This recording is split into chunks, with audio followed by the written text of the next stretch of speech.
Do you know how big an 8 by 8 room is? Since I wear size 10.5 shoes, I can walk across it in just over 9 steps, and I've been doing that a lot lately. You see, for the past 4 months, I have too much free time on my hands, and since I don't have my laptop with me right now, I've been trying to find something to do. I'm either rereading in my mind the periodic table or the formulas I was working on earlier. Sometimes I lie in bed, listening to the sounds around me and trying to identify them to distract myself. I keep telling myself that everything I did was in the best interest of my daughter. I know it was, but now I wonder if I had ulterior motives for doing what I did. I'm not sure of anything else, but that's the story I'm going to stick to, at least until I get out of here. Good morning, Mr. Moore. How are you feeling today? My attorney Victoria Howe asked as I was led over to a long, shiny wooden table and my handcuffs were removed. Pretty good. I've dropped another 2 pounds. I think I'll be at my ideal weight again by Christmas. Did you know I can do 100 push-ups without stopping? Our conversation broke off. All rise, the Fifth Circuit Court is now in session. The Honorable Judge Thomas presiding, the bailiff announced to everyone in the courtroom. The judge took her seat and adjusted her reading glasses before looking in our direction. Miss Howe, are you and your client ready to proceed? Yes, Your Honor, Victoria replied. Very good, then please proceed. Victoria, or Vicky as I like to call her, attempted to present another batch of motions. The judge listened to her for what seemed like 10 minutes, not even allowing her to take a breath. Vicky argued that since I had been granted full custody of my daughter Linda, what I was being subjected to was nothing short of cruel and inhumane punishment. Miss Howe, is your client willing to tell the court the whereabouts of his daughter and allow his ex-wife to visit her? Those are the only issues before us today. The court is not challenging his right to custody. However, his ex-wife's rights to visit his daughter are not being honored, and have not been honored for the past 7 months. A condition of his release, as previously stated, is that he must provide the court with information about his daughter's whereabouts. He must also grant his ex-wife court-ordered visitation rights. It goes on to say that his ex-wife is willing to consider court-supervised visitation if she is allowed to see her daughter again. I looked at Victoria and shook my head. Your Honor, Mr. Moore is refusing to provide his daughter's whereabouts at this time. In addition, we would like to file a motion that he be allowed access to a laptop computer so that he can keep up to date on the day-to-day affairs of his company. Contempt, disgust, no, more like anger streamed down the judge's face. It was as if she was saying to herself, "How dare you disobey my order?" Motion denied, Judge Vicky said loudly. Mr. Stephen Moore is to remain in custody in the county jail until he reports the whereabouts of his daughter Linda Moore. The judge then banged her gavel and said, "Next case." Before the bailiff could walk over to return me to my cell, Vicky whispered, "She's got a crush on you, you know that, don't you? She's going to keep you locked up until you tell her where Linda is." I could tell that Vicky, like the judge, was becoming more and more frustrated with me. "Vicky, just do whatever it takes to get me out of here. I don't care what or how." "Steve, tell them." "I can't do that, and you know why. Just go back to your office and do what I'm paying you a lot of money to do. Also, have Carl stop by tomorrow and let me know how things are going at my company," I said, looking at a glum Vicky. "Steve, I'm out of options now." "Vicky, I have faith in you that I will get out of here and celebrate Christmas with my family again. So whatever it takes, get me out of here." I was handcuffed again and escorted back to my cell. That's how my last 3 court hearings went. Vicky was right. The judge was partial to me. She had a reputation for being a hard ass. She wouldn't let anyone mess around with her in the courtroom, no matter how much money they had. And I had a lot. The next day, Carl came by to see me and tell me how my company was doing without me. "Carl, I wish you would smile once in a while. It would lift my spirits for goodness sake," I said with a smirk. "Steve, how can I smile when a bunch of business isn't getting done because you're rotting in this place? Tell them what the hell they want to know so we can get back to running your company." I glared at him. "Okay, I tried. Let's get down to business." For the next hour, he filled me in on how things were going. I trusted this guy with my life, and he never disappointed me. We were still making money, but the negative publicity in the newspapers was getting in the way of our new business. Carl, these idiots do it to look good in the eyes of the media and their shareholders. You and I both know they can't get our products anywhere else in the state, so eventually they'll have to deal with me. However, there are two companies that I want to make pay dearly when they come back. They have lied to me in the press and are going to pay tenfold for every word printed.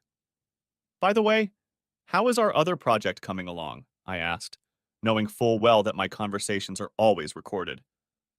It's progressing, but slowly and expensively. Carl, I said, looking him straight in the eye, I don't care how much money or people you throw at it. I want it done and done quickly. Do you understand?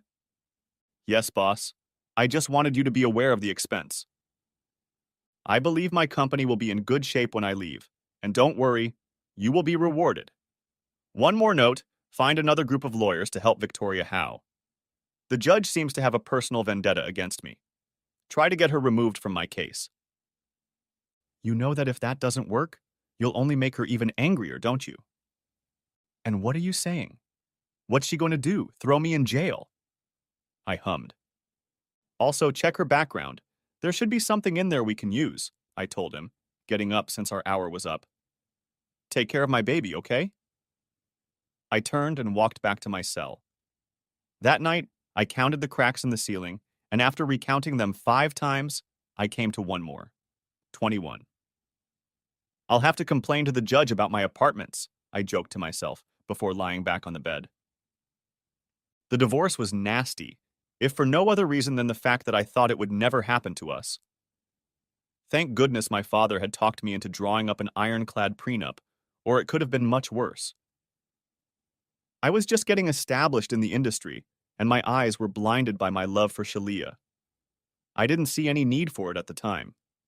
Hell, we were going to love each other forever, but it seems like forever only lasts 8.5 years. Luckily, she agreed to sign it. I guess she thought eternity was forever too, although it wasn't. Like I said, I'm rich, but most of all I'm smart and maybe a little arrogant.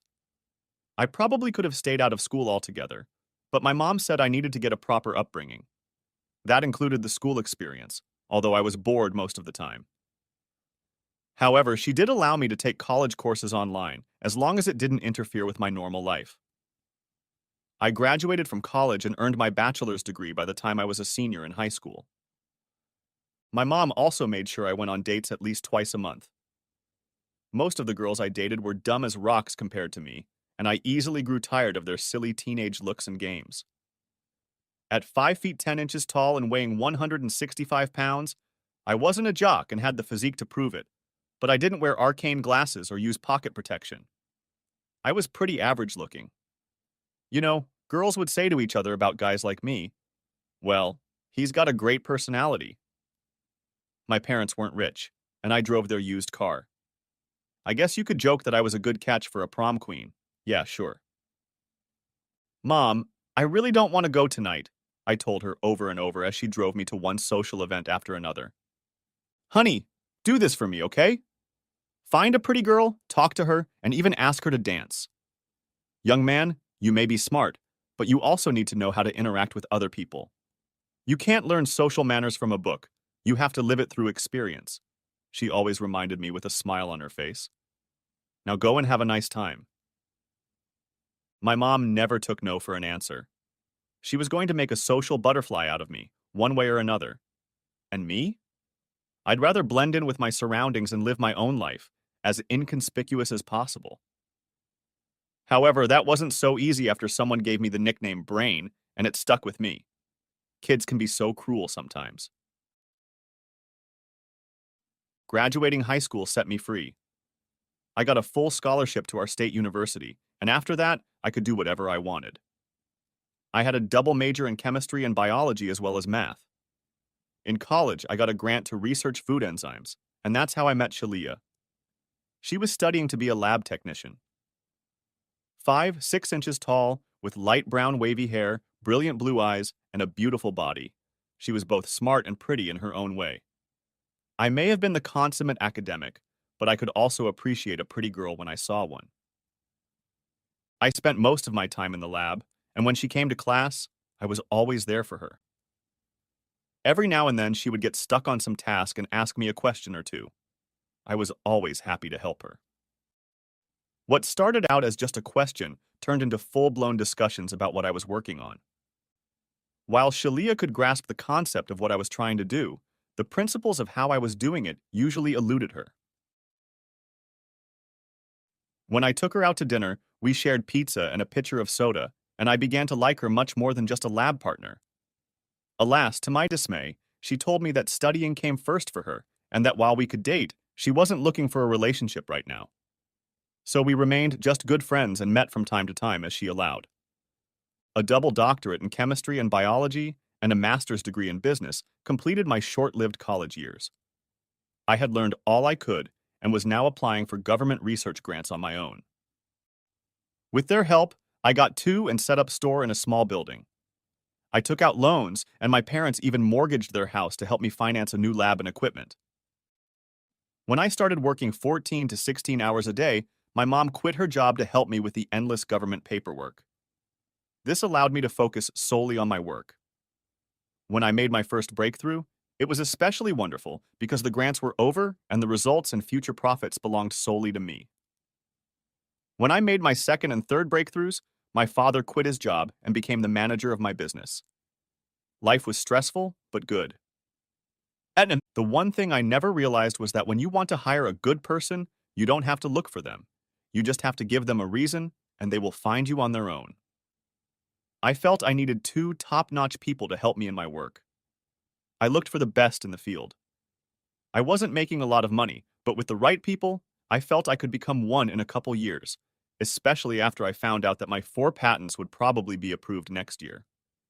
I interviewed probably 20 people who thought they were good, but by the time I was done with them, they left with their tails tucked. Katie was recommended to me by an old high school friend of mine. She was very shy and almost never made eye contact with me, but she was very bright. Kathy, tell me about yourself. What is your home life like? I asked. She looked at me and said she lives with her parents and younger brother. She doesn't have a boyfriend, which didn't surprise me, but she needs a job now that she's out of high school. Her grades were excellent, and even though I couldn't pay a hell of a lot, I offered her a job. Katie, I can offer you $2,000 a month to start. You will be paid a salary, not work by the hour. I expect you to do your job because I won't have time to babysit you. If you do what I ask, you will grow with the company, and so will your paycheck. Mr. Moore, will there be a certain dress code here? She asked, blushing slightly. Kathy, I don't care. The important thing is that you do your job. My answer made her blush even more. She agreed, and I needed another employee. Carl worked for a large pharmaceutical company. He was making a huge salary, but because of office politics, he was denied a promotion. He was more than angry. He was what I was looking for, but we were far apart in what I could afford to pay him and what he thought he was worth. When he got an offer from another company, we met again. He threw the offer on my desk to show me that he wasn't fooling me about the amount.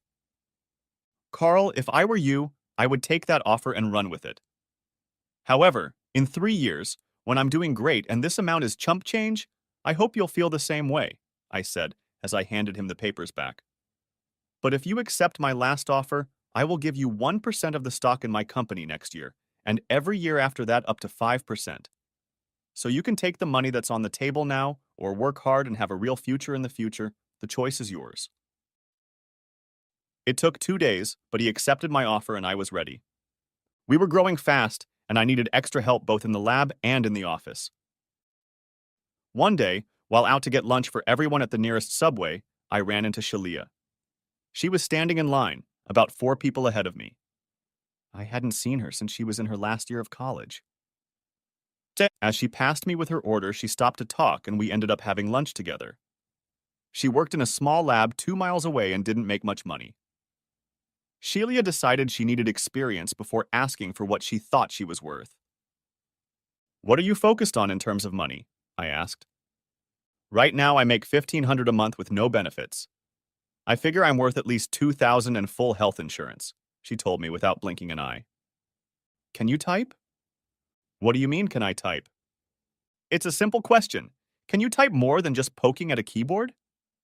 Not all of it, she replied, not realizing where this conversation was going. Well, if you can type and you don't have any trouble keeping file cabinets and doing various lab work, I'd like to offer you a job. Steve, who do you work for? Myself. I have my own lab on Canal Street. Right now, I have 2 employees and my parents working for me, and we could all use a little help. Here, I said, holding out my business card to her. Think about it. Come by sometime after work and I'll give you a tour. I'd love to talk some more, but I'm having lunch here and they won't be happy I'm so late. Think about it, Shelia, I suggested again. Where have you been? I'm starving, Carl asked Carl. Met an old friend and offered her a job, I said, handing over the food. Her? Someone I should know about? He pronounced with a goofy grin. Just a girl I dated a few times in college, that's all. And what would her duties be, pray tell? Carl, you really are an asshole, I waved him off, tossing him a can of Coke. Just asking, boss, but you don't have to tell me if it's too personal. Everyone laughed except Mom. Shelia came in on Thursday after work. She knocked on the door, and when no one answered at the front door, she tried the door, found it unlocked, and walked in. Anyone there? She shouted as she walked through the door into the lab. Dad and I were the last ones in there, so I stood up to greet her. Shelia, I'm glad you could make it, I said as I approached her. Shelia, this is my father Ken, I introduced them to each other. My father held out his hand. Dad, Shelia and I went to high school together, I explained. So this is the woman you offered the position to? He asked, sizing her up. Shelia, let me give you a tour of my baby. For the next 2 hours, I told her in detail about where we were now and where I estimated we would be in the next couple years. We just signed 3 new contracts and are expanding to a larger facility. My dad has secured the funding, and by Christmas we'll be twice the size we are now. Sheila, I think you would be a good addition to our group, and I can match the salary you are looking for. Don't you want to look at my resume before you offer me a job? You're forgetting that we already worked together in college. Steve, you worked and I went to school. Well, I know you're smart, hardworking, and partial to new ideas. With those qualities, you'll be a great addition to our staff. Well, in that case, I accept your offer. It's true that I need to give my current employer a week's notice, but I can start right after that. We shook hands. Father looked on without saying a word. I expect you on the 15th early in the morning. Wear what you're comfortable in. We have a free Friday every day of the week here. You don't have to worry about lunch. One of the perks is we provide lunch and dinner if you have to stay late. 10 minutes later, she was gone, and Dad and I finished the job. You like her, don't you? Dad, she's just a girl I've dated a couple times, that's all. Steve, remember you're talking to me, he replied without a shadow of a smile. We have a rough 6 months ahead of us, and I need you to keep your head down until we move and get settled in. Dad, you worry too much. Son, this is my job. Shalia started working, and it was better than I expected. She grasped everything quickly and turned into an asset almost overnight. Everyone was happy for me except my father. He had been watching my feelings for Shalia grow, and while receptive, he was also cautious. Why doesn't Dad like Shalia? I asked Mom one evening. Steve, he likes Shalia, but he thinks you have too much on your plate right now for romance. Mom, Dad proposed to you on your 3rd date, and you were married 2 weeks later. And he thinks I'm in too much of a hurry? She laughed. You know your dad. He'll take care of you until the day he dies, but I'll talk to him. Shelia and I met when we had time, and when we didn't, we improvised. One Saturday night, about 3 months later, she asked the question of all questions. Steve, I'm your girlfriend, aren't I? Well, if you're not, I don't know what we've been doing for the last 7 hours. No, silly. I mean, we're together, right? I sat up, leaning my back against the headboard of the bed, and took my glass of wine from the table. Okay, what's up? I asked, taking a sip and handing it to her. I just want to know that we're hitting the road together, that's all. In other words, you want to make sure I'm not just using you, I said with a laugh, reaching for her. Asshole, she replied, hitting me with a pillow. Do I owe you an explanation? I'm falling in love with you and I know you like me, but I'm not sure how much. There, I've said it all, she continued. She finished her wine and stared at me with a concerned look. So? Does that mean I have to give up all the other hotties I've been having fun with every night? I joked. But when she didn't smile, I realized she was being serious. Look, babe, I care about you a lot, and I think you know that. It's love, I guess. Yeah, but give me some time, okay? We'll have a nice break after the move, and we can explore all our avenues and possibilities. Steve, I think we've explored all my options except one, and that's not going to happen anytime soon. I just need to know I'm not being played, that's all. Shelia, there are two things I don't do. I don't lie and I don't play games with those I care about, I said. Now that we've got that sorted out, what's one way I haven't checked it out yet? After that, we became an official couple and everyone knew and accepted it, even my father. The next few months were brutal. Things were going well, and combined with the move, we had very little time for each other. By December 15th, we moved into our building, and by the 22nd, we had everything up and running just in time for Christmas. We closed the facility between Christmas and New Year's, and everyone went on vacation. We spent Christmas Eve at her parents' house and Christmas Day at mine. By the evening of the 25th, we were exhausted.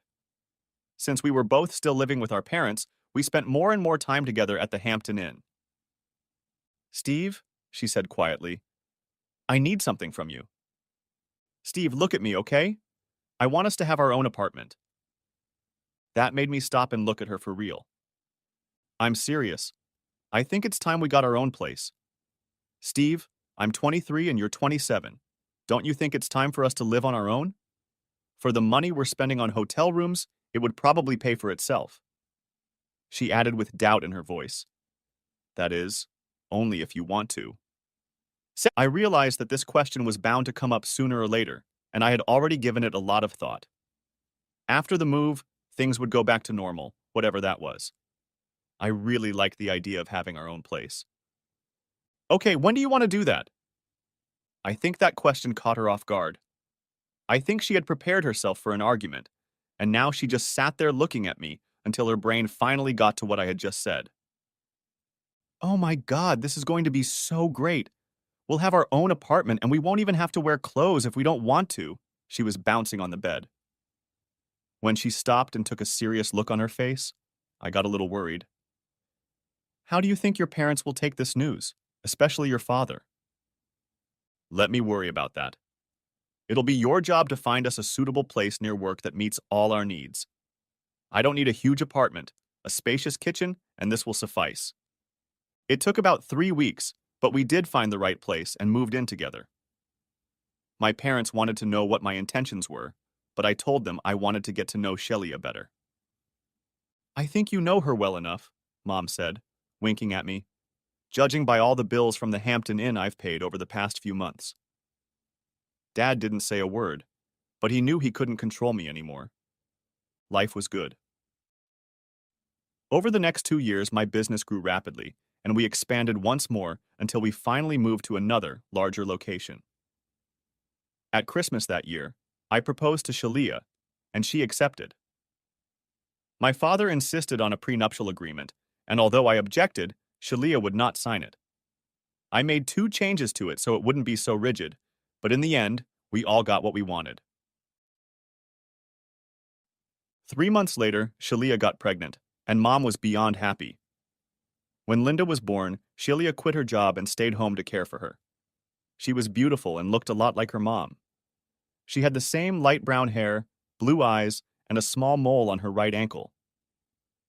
Mom and Shelia became friendly as thieves while Dad and I ran the company. The next 5 years were successful for us. My business nearly quadrupled in size and my staff grew from 4 to 14. I was still usually swamped with work, but Shelia required me to attend dinner at least 3 nights a week. We bought a nice house, more than we needed, and when she had some free time, Shelia took up charity work and fundraising for the Children's Wish Foundation.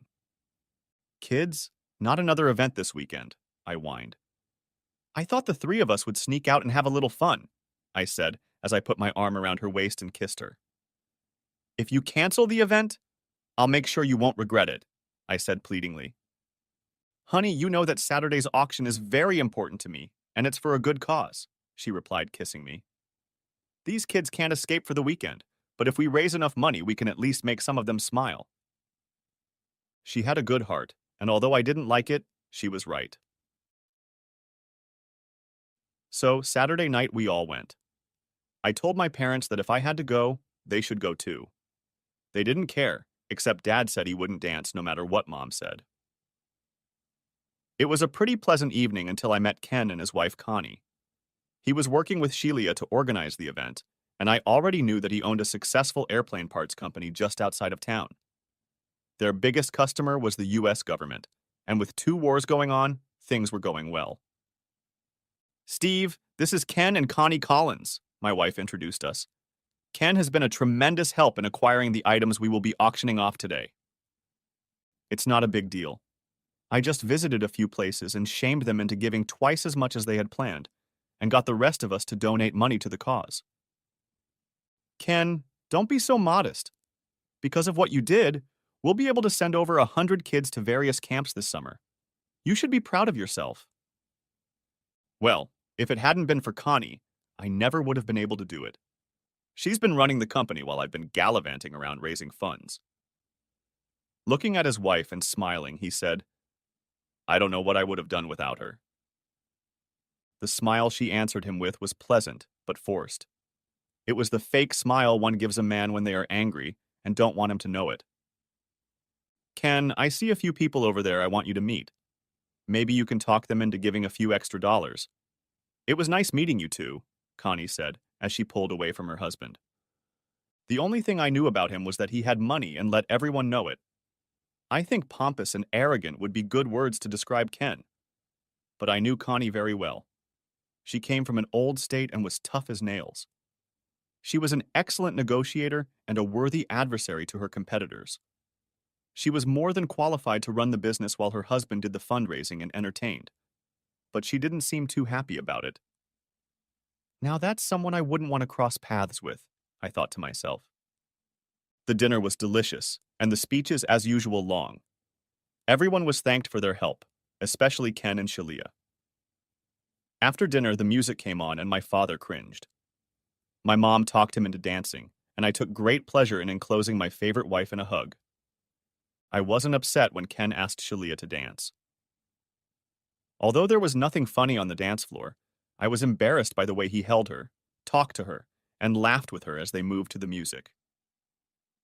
This was the only dance Ken would get with my wife that evening. When the auction began, everyone got involved, with one item or another selling for twice the price, knowing it was going to a good cause. When it came to the big lots, the bids didn't come in as freely.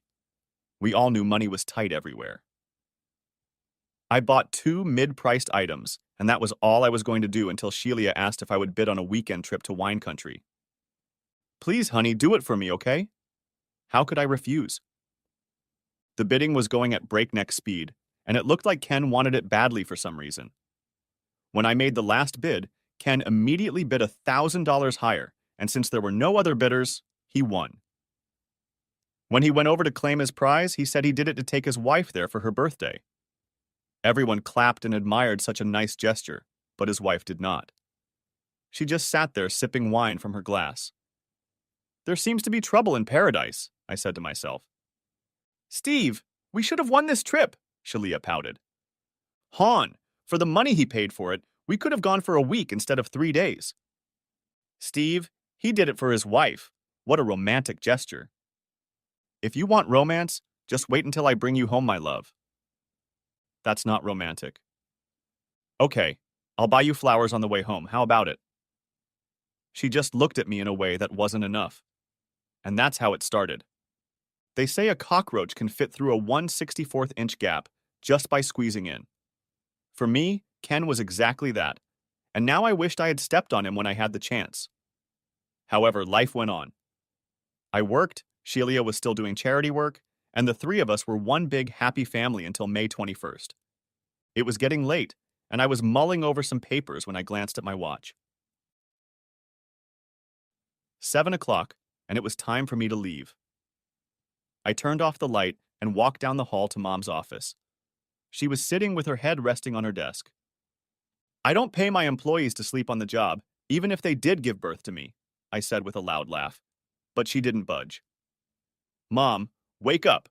Dad is going to kick my ass if I don't get you out of here. I walked over to her and put my hand on her shoulder. It was cold, stone cold. When they finally arrived, the paramedics couldn't revive her. She was gone. They said it looked like a heart attack, but they couldn't be sure until they did all the tests. For the next 24 hours, everything happened in slow motion. I heard voices, but they were somewhere far away, and I just didn't pay attention to them. There must have been a lot of tears, people telling me how sorry they were, but nothing could be heard. It was my mom, the one staple that was always in my life. Steve, honey, is there anything I can help you with? Honey? My wife asked more than once, but there was really nothing anyone could do except bring my mom back. My daughter was crying and I held her until she stopped. And then I started, but my crying never stopped, at least not inside. A part of me died that day, and I didn't realize how big a part until months later. Carl and the other managers backed up Dad and me. Dad knew Mom was sick, but they both agreed not to say a word to anyone, including me. All the arrangements had been made in advance, so nothing had to be done. I didn't eat or drink and occasionally forced myself to breathe. I don't remember much about the funeral. I know that physically I was there, but only physically. There were a lot of people at the funeral, and I was told there was a lovely article written about her in the paper, but I never read it. Mom wasn't there, and she didn't take me with her this time. My dad was always the one who kept me in line, but my mom did the rest.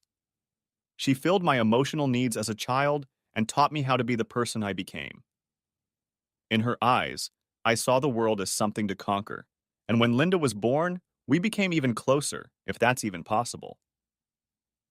When she died, I was lost. I felt empty inside. I think I died for a while too. Dad and Shalia gave me the help I needed. With counseling and lots of medication, I began to return to the ranks of the living, but it took almost 5 months. I was functioning at work, and if you didn't know any better, you'd swear I was fine, until I left the privacy of my lab. I think it was especially hard on Shalia and Linda. They couldn't get through to me, and though they tried, I never responded. Life went on without me. Carl was a godsend, and one day I called him and told him so. He asked if there was anything else he could do for me, and I told him he had done more than I could ever ask for. The week after the funeral, my father went to work with renewed vigor.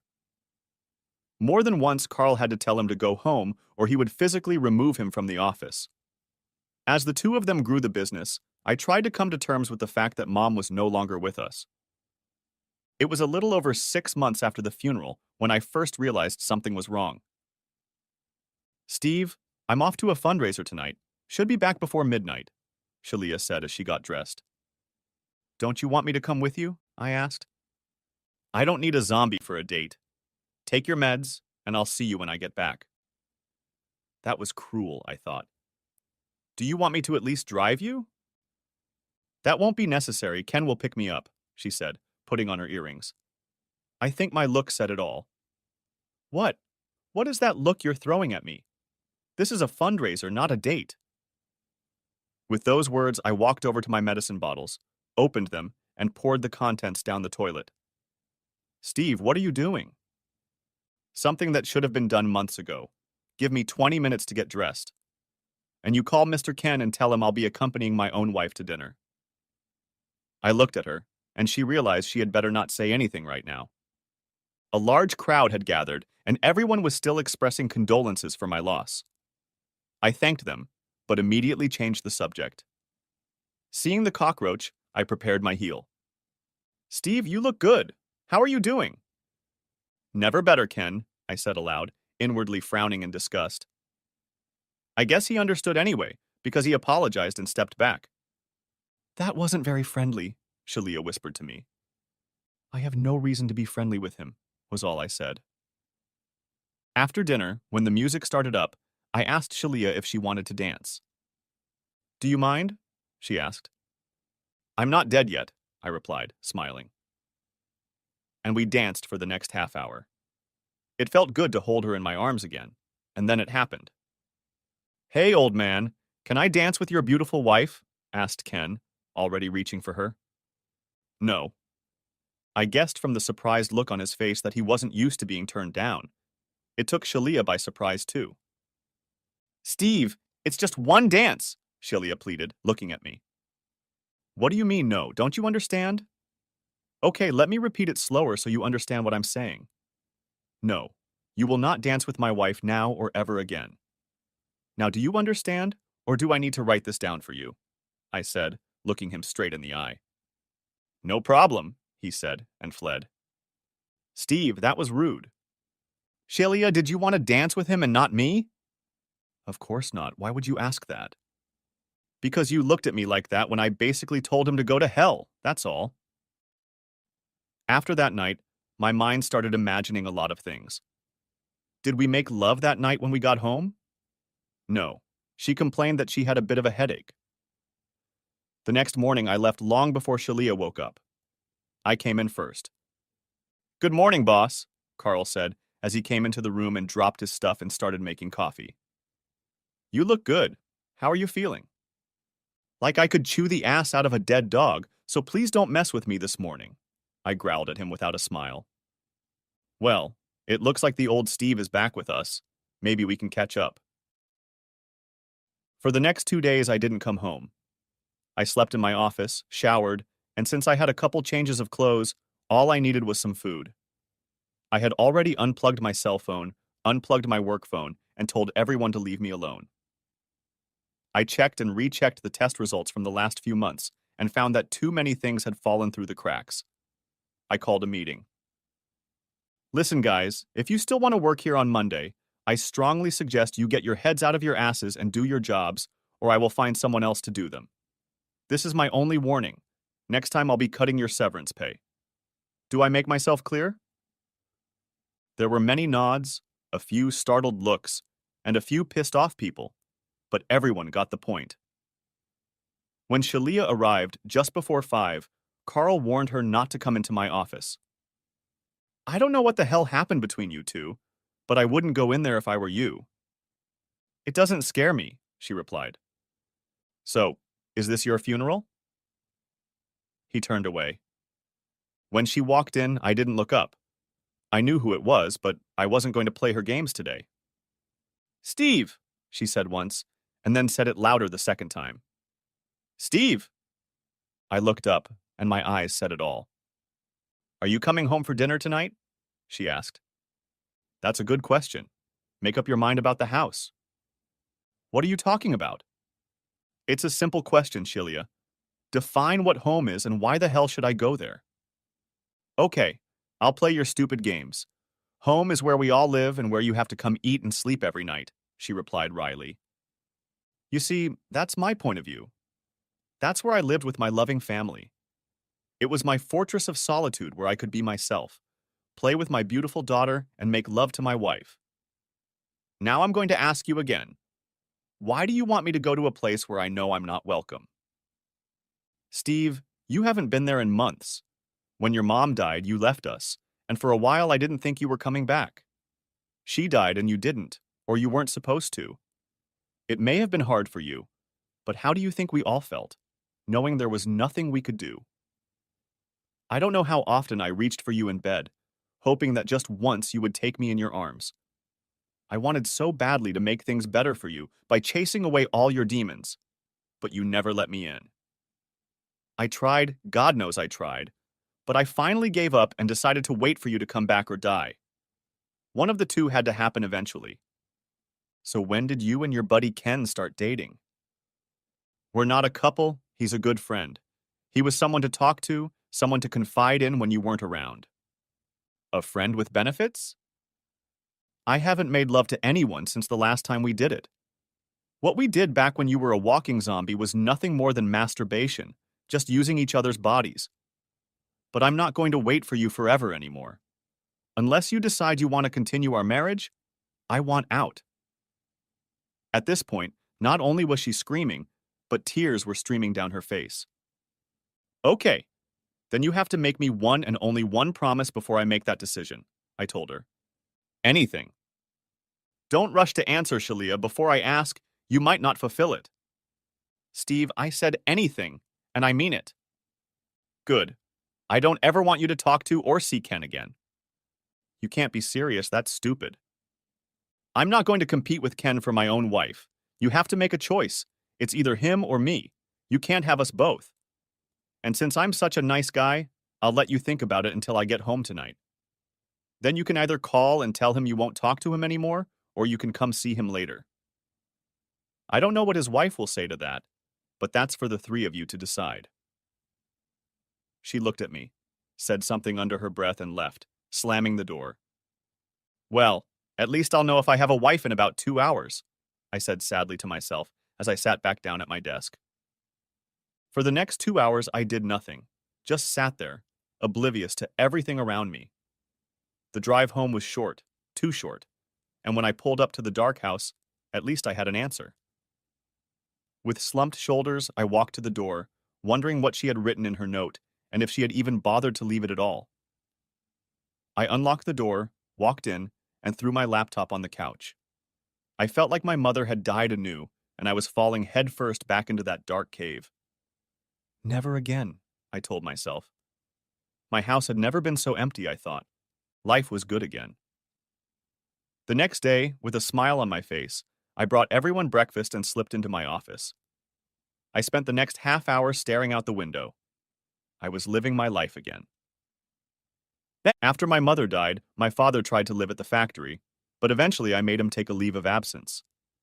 I sent him on a 2-week cruise, and he came back with a smile on his face and bouncing around. I guess he was lucky. When he went to halftime, I was a little concerned, but when he applied to me 3 months later, I was more than happy for him.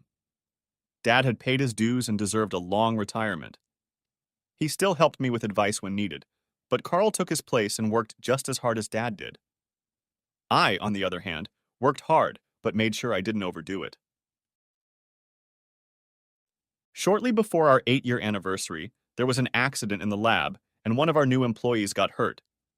He wasn't hurt badly, but enough that OSHA swooped in with both feet.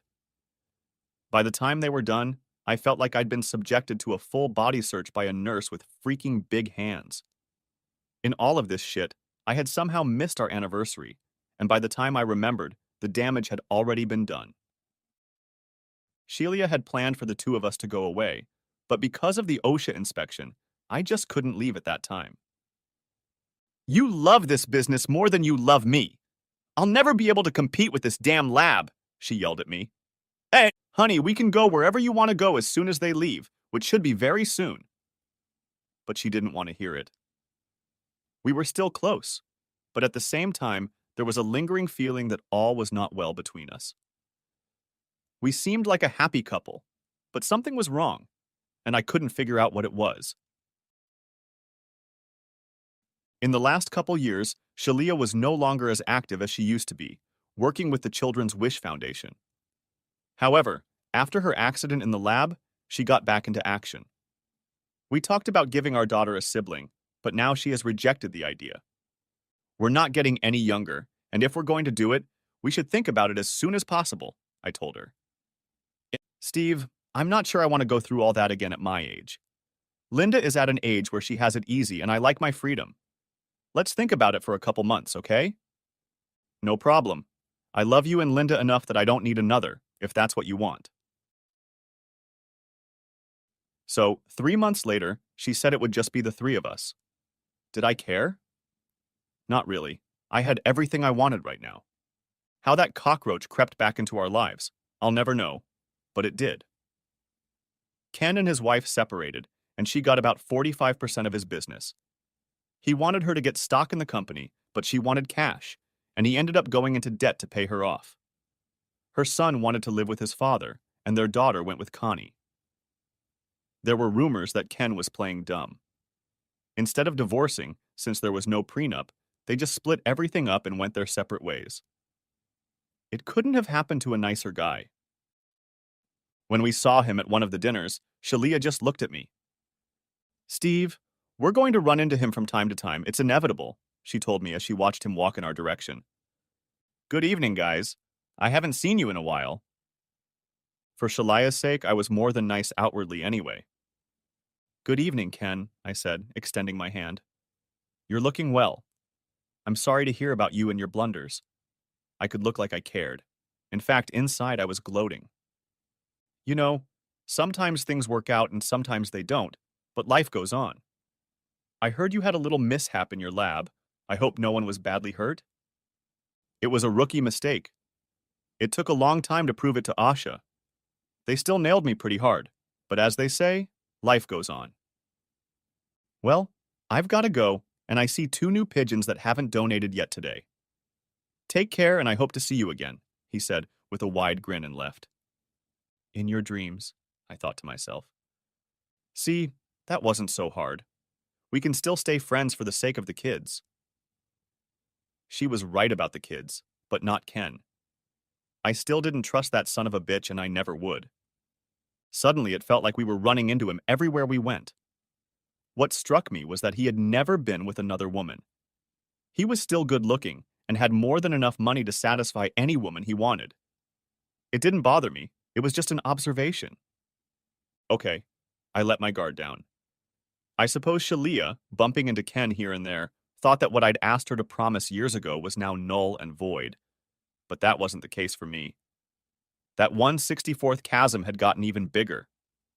I never knew about the luncheons or the fundraising visits to other companies until a CEO of another company in the tri-state area I knew mentioned in passing that my wife and Ken had asked him for a donation 2 weeks ago. I assume it's for a good cause and your wife knows how to sell it. You should put her back on your payroll. However, that guy she was with, if it was just him, I'd probably still donate, but not as much as I do now. Between you and me, I wouldn't trust him one bit. But I guess that's just me. I don't trust almost anyone unless they're like your wife. He laughed, and I didn't. I waited almost 2 months before I said anything. I hoped she would tell me, but she never did, even though I left a bunch of hints. I finally exploded when she told me she was going on a 2-day fundraising trip. Are you going alone, or is Ken going with you? Shelia looked like I'd punched her in the gut with my fist. She was busted, and she knew it. Yeah, he's probably going with me and Gary. I think you know we've been raising money together for a while now, she said, sipping from her glass of water and waiting for what she knew was about to happen. I thought we had a deal? Yeah, but back then you were jealous of everyone who wore pants. I think we're both grown up and above that childish jealousy, plus we're all scheduled for 3. It's a huge 2-day swing that will take us 2 to 3 days. We need to get the funds before summer starts, so we know how many kids we can send to camp. Shelia, you promised me, remember? Grow up, okay? This is about the kids, not Ken. Steve, I'm an adult. I don't need your damn permission, and I'm going, it's too late to cancel. All those months you sat idle, and then when you missed our anniversary, I told you I wouldn't let you go back to work? No, we got over it. Shelia, you have no idea what you're doing. Steve, sometimes I just stop understanding you. That's how we broke up that night. Did we make love before she left? Do you think? Now that chasm was 1/8 of an inch wide. We followed each other around until she left, and for months after that. Did we make love again? Yes, but it wasn't the same. It was like we were both holding back, not wanting to give everything to each other. I tried to tell her we needed to talk, but all I got in response was sadness. Week after week, the gap widened. I tried many times to fix the situation, but we were going against fate. I'm going out of town on Tuesday and will be back Wednesday afternoon, she informed me. I need to find the last 3 companies to put us in the lead. No, was all I said. No to what? She replied. Yeah, if you're planning on going with Ken, then no, you're not going. Steve, we've been through all this before. I told you the reasons last time. And you promised me you wouldn't have any contact with Ken. I think we know how well you kept that promise. She only threw me an angry look. Steve, I'm leaving, she said, nipping at my heels. Like I said last time, think before you speak. You might not like the consequences of what you're about to do. I'm leaving, and nothing you say or do will change that fact, she muttered. She left on her trip and I stayed home and busied myself with rearranging our bedroom. Where's all my stuff? She asked when she returned. In your new bedroom. What new bedroom? Where the old guest room used to be. That's where all your stuff is. Fire burst out of her eyes. Great! Just great! She hissed, running back upstairs. It had been hell on earth since then, and in more ways than one. Now she flaunted her trips in front of me, almost expecting a confrontation, but I never gave her the satisfaction. When she stopped inviting me to fundraisers, I got angry but said nothing. When she invited the jerk into the house, I made sure he left without her, but not before I smashed his windshield with a tire iron. It was getting worse, so I asked him to follow her. I was waiting for her when she came home on Saturday just after midnight. I had a drink in my hand and sat in the dark. I replayed everything I was going to say 100 times or more in my head, but when she walked through the door, I forgot everything. Shelia. Steve, is that you? We need to talk. We can talk in the morning. I'm tired and all I want to do is go to bed. It's now or never. It's up to you, I told her. Okay, it's your call. What do you want to say? She sighed vindictively, putting her hands on her hips. Is it officially over now? Steve, what the hell are you talking about? What's over? Our marriage. Steve, what do you want? I want my wife back, but I don't think that's going to happen, do you? We haven't been husband and wife for months. And I think I've been replaced. She said nothing. Well, I had to try again anyway. Steve. I stopped her before she could say anything else. There are pictures of your last fundraiser with Ken on the counter. I half expected it to hang like some Greek god, and I'm a little disappointed. I saw her eyes redden. Here's how it's all going to go down. Tomorrow you will be taken to the house, and you will have 48 hours to leave the premises.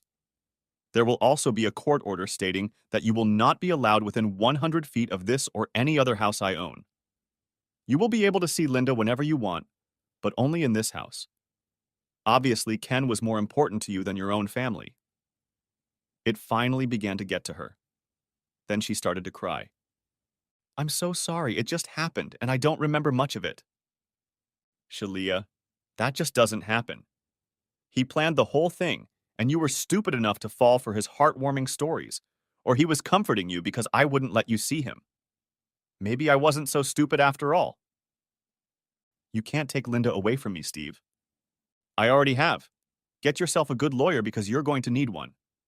By the way, along with the divorce papers, I'll send a copy of our prenup. It will be a good read for you and your lawyer. With those words, I left for the last time. I didn't feel like doing what I was about to do, but she left me no other choice. Ken paid for Shalia's lawyer. It didn't do her much good.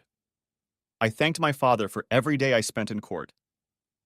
No matter how hard they tried, this agreement was impossible to break.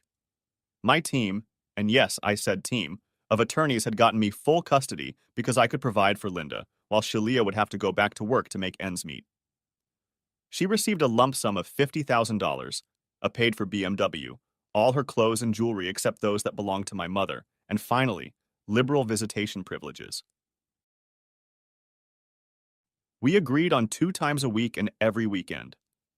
I knew she would eventually move in with Ken because her parents had practically disowned her, but for my daughter's sake, I decided I would act on the high ground. It all happened quickly. In a little over 3 months, our divorce was finalized, and I was free of both of them. Whenever I saw them at an event or on the street, Ken would tell me, I stole your wife, and Shalia would always avert her eyes. Like I said, I tried to keep a low profile until something became clear. Daddy, I don't want to sleep over at Mommy's anymore, Linda told me one Friday night. Linda, honey, your safety means more to me than any trouble your mom can get me into. I love you. Now go upstairs and let me deal with your mom. Okay, I was wrong. Sheila called me every name possible when I told her I wouldn't let Linda go with her. My dad had always helped me in the past, but now I was asking him for something that could get me in a lot of trouble, and yet I had no one else I could confide in. Dad, I need you to take Linda with you. Leave the country tomorrow. I lose this case and they'll make me give Sheila overnight visits with Linda. Dad, I won't put Linda in danger. Here's her passport, birth certificate, and 5 cashier's checks for $100,000 each. That's enough money for you to live on until things settle down. I don't want to know where you'll end up, but it better be someplace away from the road if you know what I mean. Let me know sometime in 6 months, and if you don't hear back, wait another 6 months.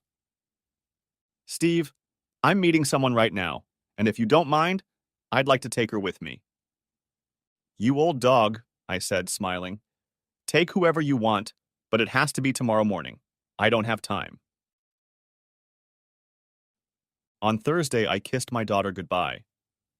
I didn't know how long it would be before I saw her again, but I knew it wouldn't be long. She cried and apologized, and I told her she had nothing to be sorry for. I kissed and hugged her one more time and she left, bringing only a small pink backpack with her clothes and her stuffed bunny. I didn't sleep that night, and in the morning I was back in court.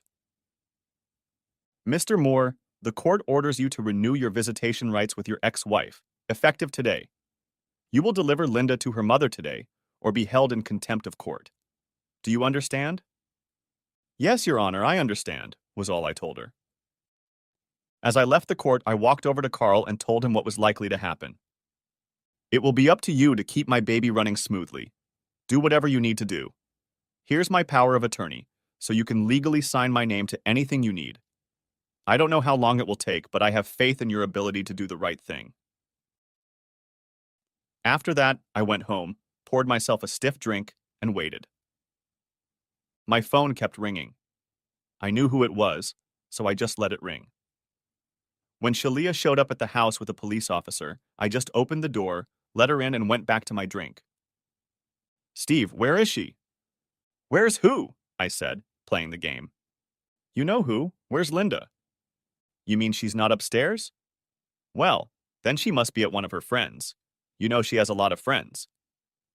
You were supposed to deliver her to me this morning, and if you don't deliver her, this man will take you to jail. You really are a foolish woman, do you know that? Do you really think I would knowingly put Linda in danger for you or anyone else? I guess you never really knew me well. I smiled at her and continued. Like I said, she's probably at her friend's house. My smile pissed her off even more. I was taken into custody, driven downtown, and placed in a cell. The next morning, I appeared before Judge Thomas and was told to bring my daughter in. My attorney, Victoria, did her best, but the judge wanted to hear only one thing from me, the whereabouts of my daughter. Your Honor, I'm not exactly sure where my daughter is, I told the judge. Well, Mr. Moore, perhaps a few nights in a cell will refresh your memory. Mr. Stephen Moore, I find you guilty of contempt of court. You will be held in custody until you provide the whereabouts of your daughter, Linda Moore, and allow Sheila Moore court-ordered visitation. And so it began. After 4 months, Sheila wanted to meet with me. I refused the first couple times, but then curiosity took over. You've lost a little weight, she said, as we sat down at a simple wooden visitor's table. Just getting rid of some extra weight I've been carrying around for the past few years.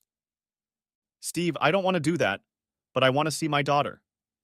She told you what was going on. I warned you, but you just didn't listen, and now we've both lost what we valued most. I changed my petition to court-supervised visitation. Weren't you told? I heard, but I don't believe you anymore. You've gotten good at lying, remember?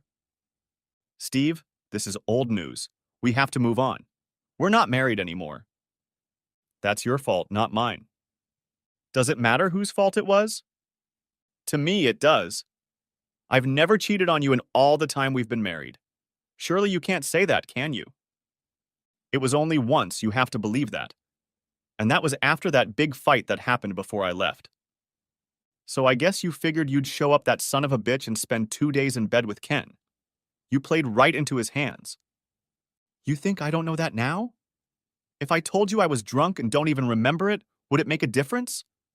Your man had those ugly pictures and I only have vague memories. I can apologize until hell freezes over, but you'll never forgive me, so what's the point? The point is that I'm not going to let that goddamn son of Ken even come close to our daughter. You may not think that's important, but I do.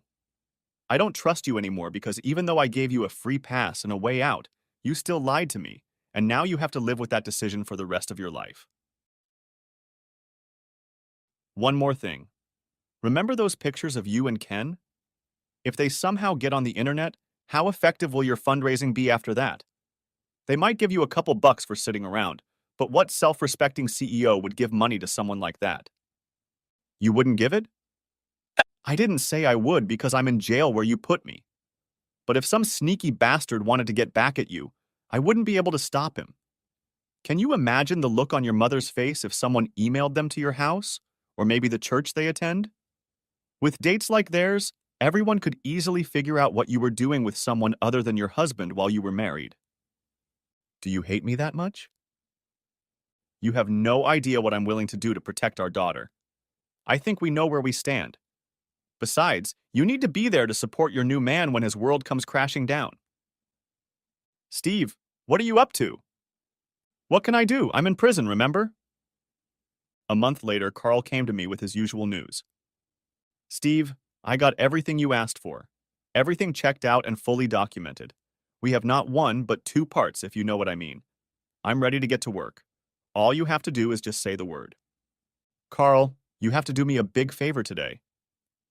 I explained to him what I needed. You're kidding, right? No.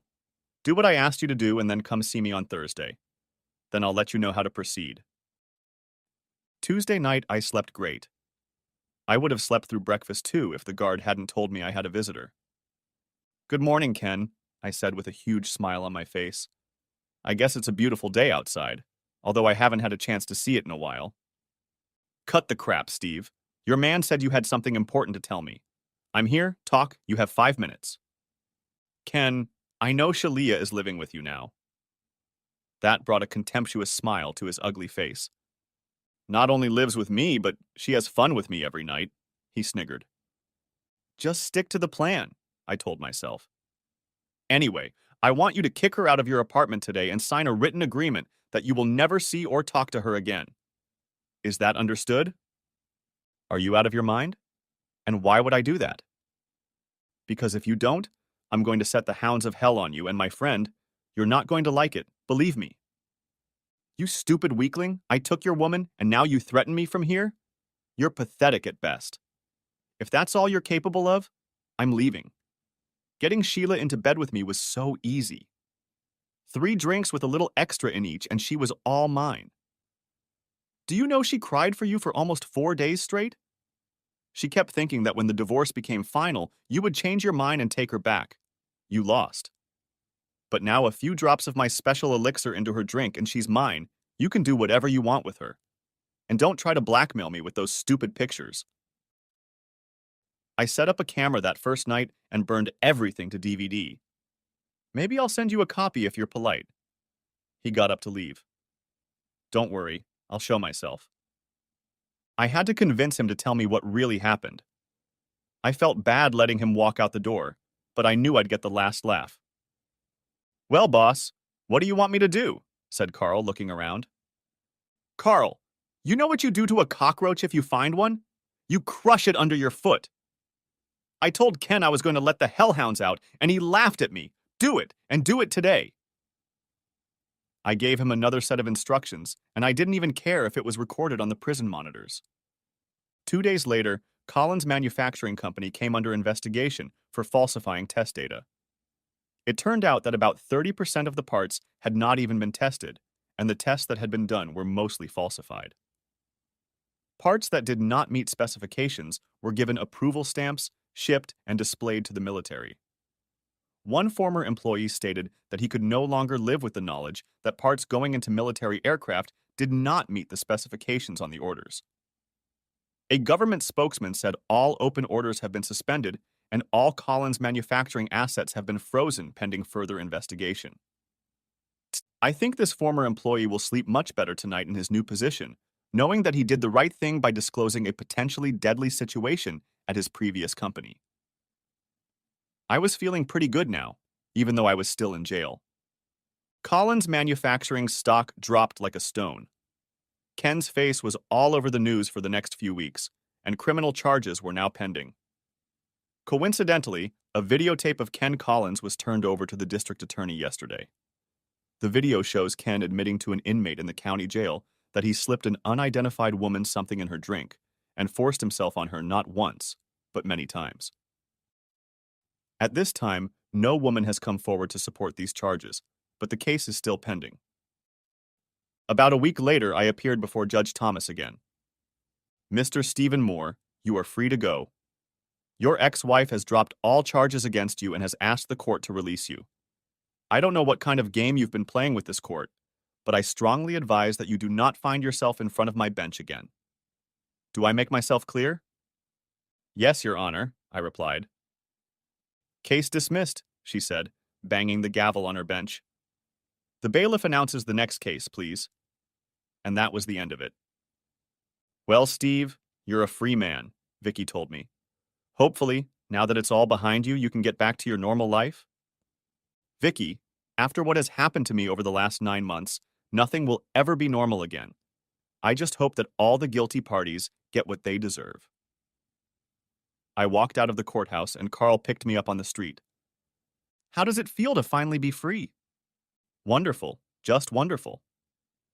I've done everything you asked, and your father's flight will arrive at 10 o'clock tonight.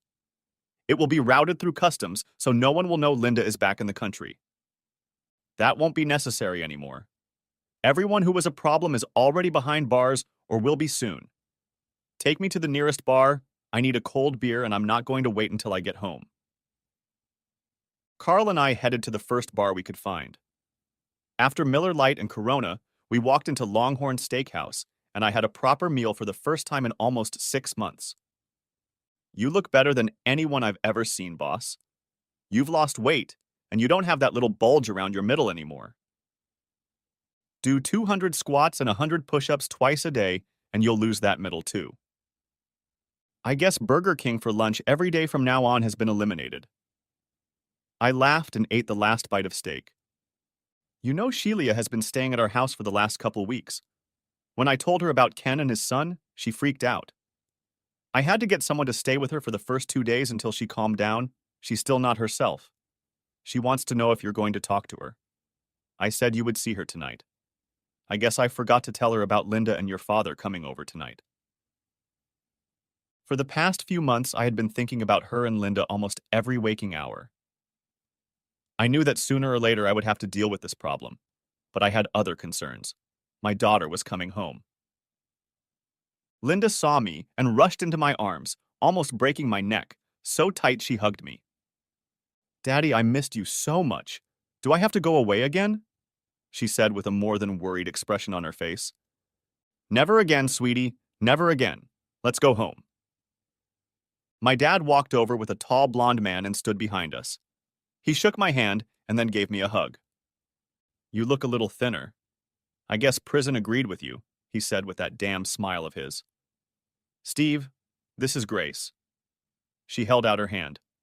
I took it and said it was nice to meet you, but I think we should get going. All the way home, my dad told me about where they were and how he moved every few weeks to make sure it was harder for anyone to find them. When this is over, I'd like to go back with Grace and see the places we found, he said, looking at her. My father was in love. Carl dropped us off at my house, and I told Linda that her mom was waiting for her inside. She ran into the house. I slowly walked into the house with my dad and Grace. When I walked through the door, I saw Linda and Sheila crying and hugging each other. Sheila looked at me and mumbled, "Thank you." I just nodded and went upstairs. For 2 hours, everyone gave me the news, but finally I saw everyone's eyes start to glaze over. It was time to call it a day. Linda had her own room, Sheila had her own room, and I had my old bedroom. Dad said he would see me in a couple days and came out with Grace. Steve, we need to talk, Sheila tried to say, but I told her we'd have time later. I took a long, hot shower in my own bathroom and went to bed in my own big, soft bed. It was heaven. It took me a long time to fall asleep. I was already used to the night noises from the prison, and my bedroom was almost too quiet. I don't know if Carl or Sheila restocked the refrigerator, but at 7 o'clock the next morning I was just happy to have real food for breakfast. Sheila came down a little after 8 in the white robe I'd given her years ago. Have you made coffee yet? Whole pot. Help yourself, I said, taking a second cup. Carl called me the day before you met Ken in prison. He told me everything and said it was in my best interest to not even go back to his house to get clothes. He kept me informed of what had happened, and that Ken was far worse than I could have imagined. Sheila, we shouldn't be talking about this right now, I tried to say, but she interrupted me. Steve, if I had talked to you months ago, none of this would have happened. But we didn't, and it did. I'm not even going to apologize because those words aren't even close to what I did to you and Linda in my stupidity. Just please don't take my little girl away from me. I can't live without her again. The tears were already flowing, and the hatred I felt was long gone, but she was no longer my wife. Sheila, you can stay here as long as you want. I'm not going to kick you out. Carl will pick up your clothes at Ken's house tomorrow. You're the least of his problems now, I said with a huge grin on my face. We're not married anymore, and we never will be. You chose him over me and Linda's safety, and I can never forgive you for that. She began to cry even harder. For our daughter's sake, you can stay here as long as you want. You'll have your own bedroom, and I'll have mine.